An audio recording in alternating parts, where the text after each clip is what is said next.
get your ass up and work. Wow, okay, let's calm down. Sup, you beautiful bastards. Welcome back to the DeFranco show. And hey, buckle up, hit that like button, and let's just jump into it. Hey, y'all, first up today, are celebrities out of touch? He asked sarcastically. That's what the people want to know. Yes, the answer is yes. Most all are. Hell, I'm like a D- F-list celebrity, and I pride myself on coming from a lower to lower middle income household, paying my way through college, although I didn't end up getting a degree, so just giving other people money for a few years, working in labor industries, retail, food service, the list goes on. But y'all, I'm also self-aware enough to go, I've been filming some shows this week from my fucking home theater. Where I think it gets into this really disgusting bad place is when you have out-of-touch rich people telling people less fortunate than themselves, you're not even trying. Your work ethic is why I'm here and you're there. Wait, let's go lower. And that is one of the primary reasons that Kim Kardashian has been in the news cycle over the last 48 hours. Right, because she and part of the Kardashian clan, they did this interview with Variety about their new Hulu show, and during it she said, I have the best advice for women in business. Get your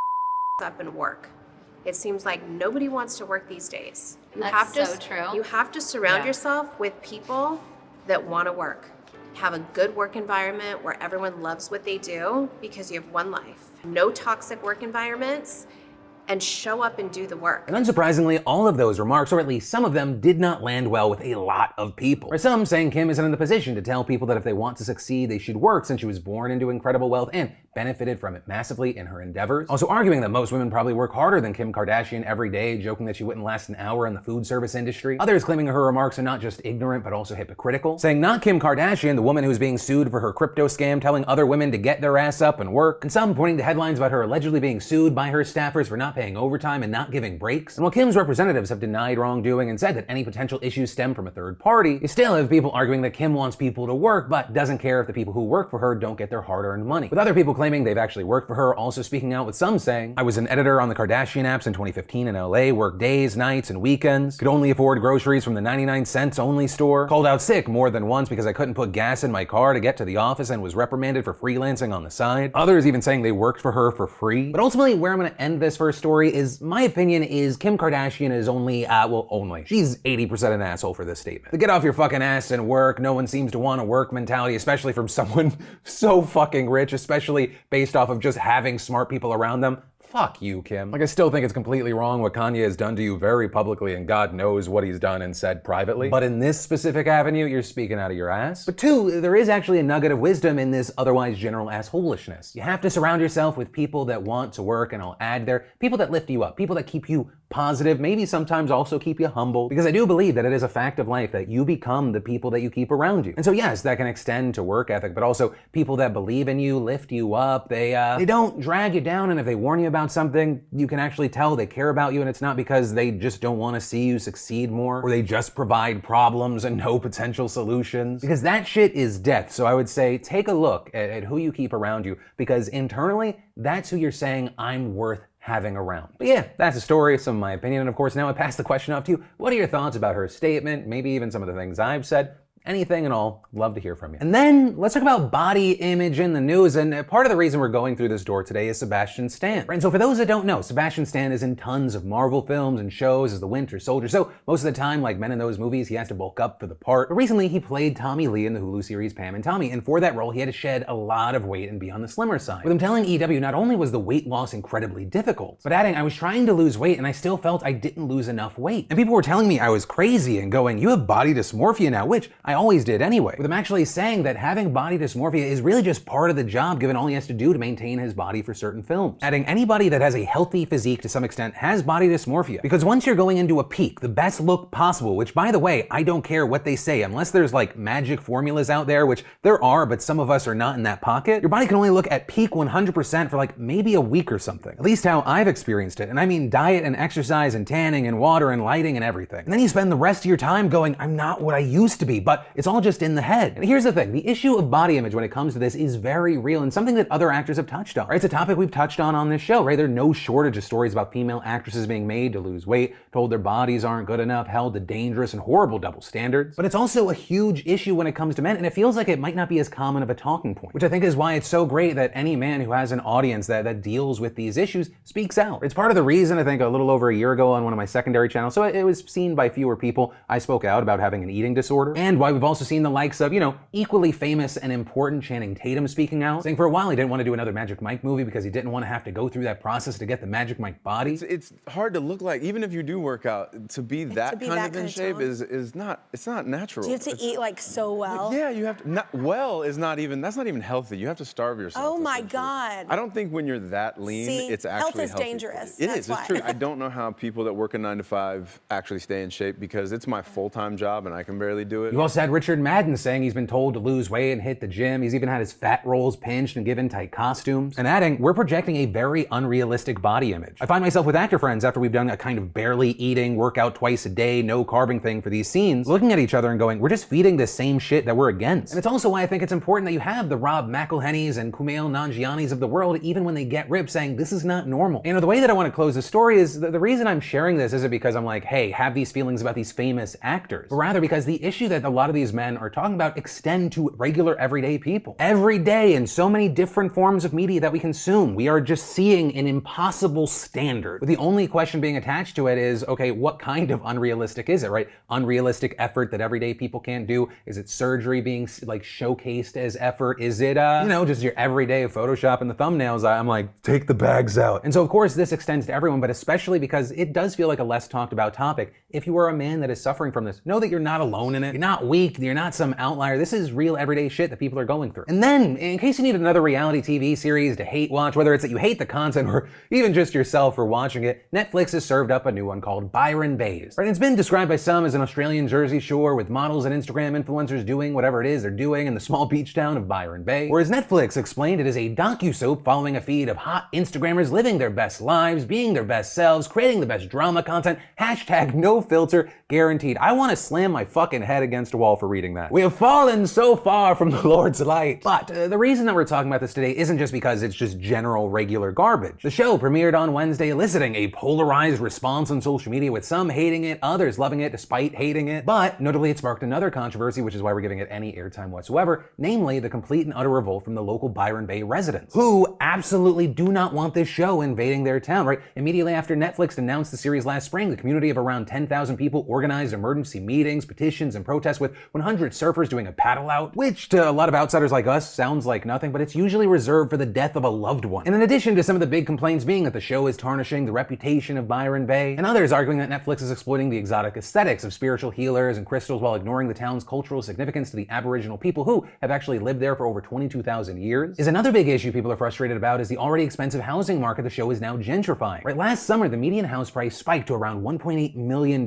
more than double the cost in Sydney, suddenly making Byron Bay the priciest housing market in Australia. With the problem going back even further, with the Hemsworth brothers, Zac Efron, Matt Damon, and Nicole Kidman all either buying property in recent years or having prolonged stays. And so now the town's been transformed into this luxurious celebrity hideaway, and Netflix is putting the cherry on top with this new show. So now you've got wealthy investors grabbing properties and turning them into Airbnbs for out-of-town visitors, which has resulted in regular locals being priced out and forced to live in their cars or just leave entirely, which has even affected local businesses that can't hire enough staff. With local artist Holly English saying, over 10 years ago, people who had a disability, were on low income, or single parents and students were already priced out. Only if you bought here before the boom or have a fuck ton of money can you afford to live here. So that's why so many people have been desperately trying to keep Netflix out for the past several months. And in addition to the protests, you also had some businesses and restaurants denying Netflix filming permission on their property. Hell, you even have the mayor asking the town council for help getting the show's production shut down. Now, as far as the other side of this, the director of the local content for Netflix Australia and New Zealand said, I think we were all very surprised by it in terms of the intensity of the reaction. And adding, and I think, what I hope, what I feel and really have a lot of faith in, is that when people see the show, they will understand what it was that we were going to do. But critics have essentially responded, yeah, like what, making a ton of money. But hey, that's a story, and with this, I'd love to know your thoughts, whether it be on the show or this crazy situation going on behind the scenes. But from that, I want to take a second to thank the fantastic sponsor of today's show, Squarespace. I've been partnering with Squarespace for years now, and I have to say, if you're getting your business off the ground or creating a place to share your homemade goods, new favorite hobby, current obsession, or even a personal blog to get all those thoughts out of your head, no matter what it is you're doing, Squarespace is there to help. And it's so easy. There's nothing to install, patch, or upgrade ever. And creating a beautiful website with Squarespace's all-in-one platform has never been so simple. It's extremely intuitive and easy to use. And with their mobile optimized websites, your content automatically adjusts so your content looks great on any device. Plus, with Squarespace, you get access to all their marketing tools and analytics and their award-winning customer care team via email or live chat 24/7. So if you want to check it out, see why so many others have loved it, see if it's right for you, start your free trial today over at squarespace.com/Phil. When you realize, wow, I love this, make sure you enter in offer code Phil to get 10% off your first first purchase. And then, if you want to open up a dispensary in New York, you're probably going to need to be a convict first. Right, so what I'm talking about is that the state's Office of Cannabis Management just released its first set of proposed regulations ahead of recreational marijuana dispensaries being opened in the state. And very, very notably, one of the provisions states that the initial batch of licenses for these businesses should be reserved for those with past marijuana-related convictions or their close family members. Though also nonprofits that have served individuals with past marijuana convictions will also be eligible. But also, that's just one set of requirements. Applicants will also need to demonstrate that they have experience running a successful business. Right, and this is absolutely huge because this policy is part of the state's efforts to ensure that the people who get in early on what is projected to be $1 billion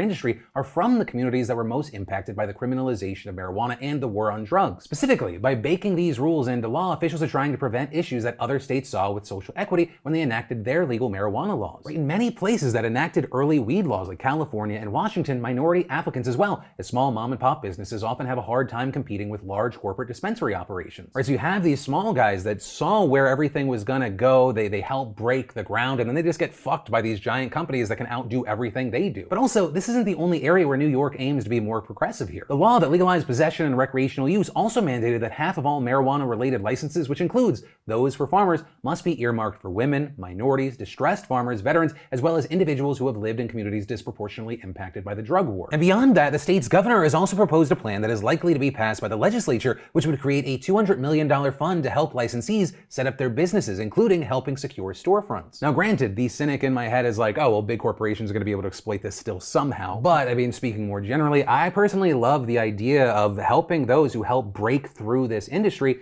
actually be here and prosper while it's legitimate. And ultimately for the New Yorkers watching this show who I know have stayed away from marijuana because you only want to smoke it legally, officials say that you can expect to see the first wave of dispensaries by the end of this year. And then, y'all, I never thought I'd be saying this, but Donald Trump was right about local election officials doing shady bullshit in the 2020 elections. Except, as it turns out, it was an election official who supported him. Right, so yesterday, a grand jury indicted a Colorado elections official on 10 criminal counts regarding allegations that she tampered with election equipment after being inspired by Donald Trump's false claims that he won the election. And that official is Tina Peters. She served as a county clerk and recorder in Mesa County and is currently running to be the Secretary of State for Colorado, which is literally the person who oversees elections. Right, Tina rose to prominence among election deniers for using her role as a top election administrator in the county to promote Trump's election fraud conspiracies. And according to the indictment, Peters, with help from her deputy, allegedly snuck an unauthorized person into secure parts of her office to make copies of sensitive voting machine hard drives before and during an annual update of the system, with information from those machines as well as secure passwords later being leaked online and displayed at an election symposium attended by Peters that had been organized by conspiracy theorist and MyPillow guy Mike Lindell. The indictment also claiming that Peters and her deputy lied to other county staff and people who worked at the Secretary of State's office. Beyond that, it accuses the two of committing identity theft against a local man to give the unauthorized person access to the voting machine so they could copy the hard drives. And so now, according to reports, Peters is facing 7 felony charges as well as 3 misdemeanors, with her deputy also being indicted on 6 counts. And as far as Peters' side of things, in a statement yesterday, she asserted that the charges against her were politically motivated and intended to undermine her campaign for Secretary of State, also saying that she would not disband her campaign, rejecting calls from the GOP leadership in Colorado, which asked that any Republican candidate who is indicted with felonies by a grand jury suspend their campaign. And so while, of course, like with everything else, we're gonna have to wait to see what happens, very notably here, this is not done. There's reportedly an ongoing investigation into the matter, and the Colorado Attorney General just said yesterday that as it continues, more people could be charged. But regardless what happens there, these charges are still incredibly significant because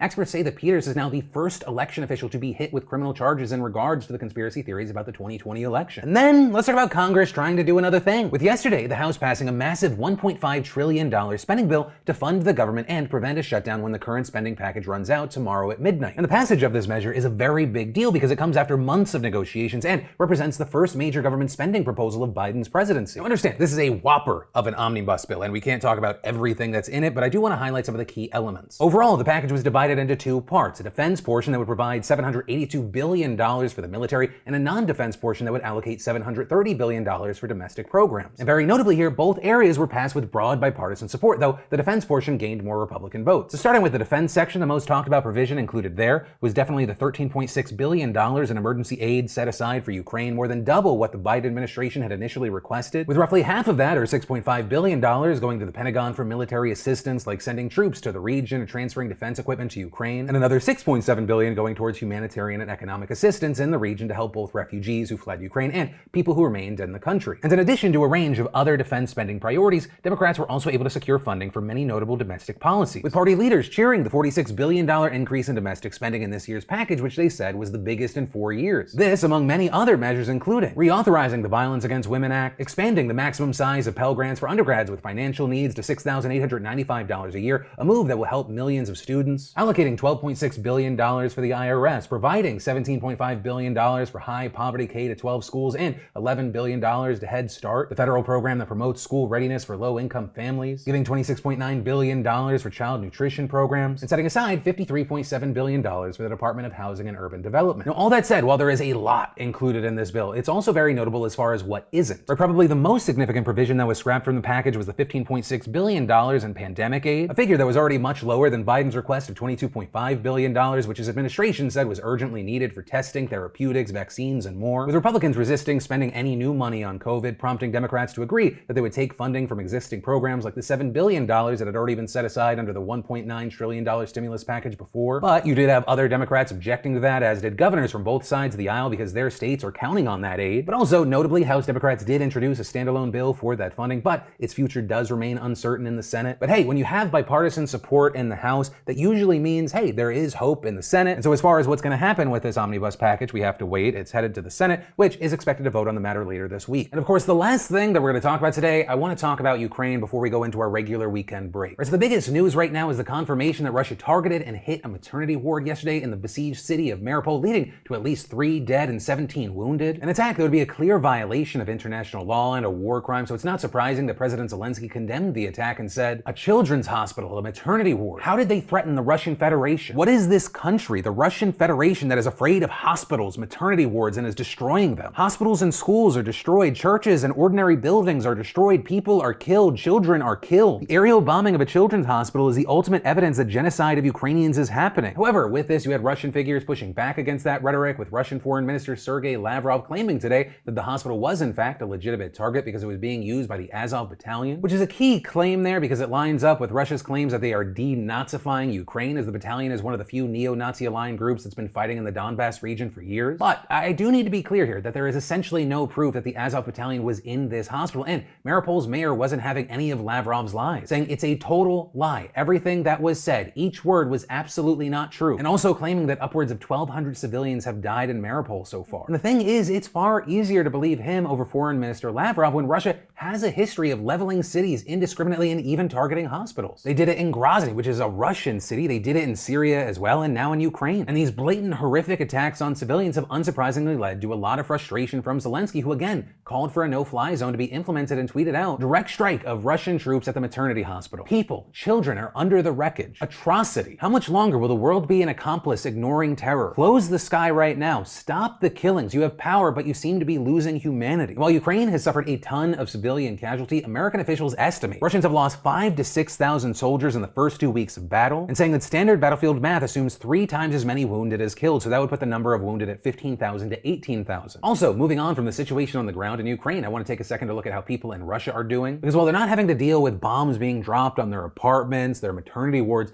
they are increasingly feeling an economic impact by this war. So first off, as expected, VPNs are taking off in the country. This not only because tech companies are withdrawing services from the country, but also because Putin has blocked sites like Facebook and Twitter, alongside cracking down on online dissent, with one report showing that downloads for the top 10 VPNs in Russia increased by over 4,000%, and VPN Surfshark reporting that average weekly sales increased by 35 times. And in a statement to Bloomberg, the company is saying the last time we saw a similar increase in sales was when China passed the Hong Kong security law in May of 2020. Also, of the big tech companies, Twitter seems to be making the most effort to restore services in Russia, and announced yesterday that the Tor Onion network, which reroutes a user's traffic to obscure its origin, was now on its list of supported browsers. Also, on top of this, we saw other corporate giants in other sectors pulling out of Russia. 3M, which produces pretty much everything, announced their pullout from Russia, and Sony also announcing that it would stop releases and sales for the PlayStation platform and associated games in Russia. But also, with all these companies pulling out, the country is threatening to strike back, with the ruling United Russia Party threatening to nationalize the assets of foreign firms that leave. And on top of that, a decree was issued this week that effectively allows patent theft from international companies that are designated unfriendly. And the country is also considering removing trademark protections. You know how McDonald's was like, okay, we're shutting everything down? McDonald's might be opened up again, or at least a company called McDonald's that does the exact same thing, but is completely owned and controlled by some Russian oligarchs. But ultimately, that is where we are right now, and whether it be this final story or anything today. I'd love to hear from you in those comments down below. But ultimately, that is where that story and today's show ends. As always, thank you for watching, liking, subscribe, and sharing these videos to help spread some common sense news coverage. Also, friendly reminder, grab what you want while you can over at beautifulbastard.com. That drop is almost done. But with that said, of course, as always, my name's DeFranco. You've just been filled in. I love yo faces, and I'll see you next time.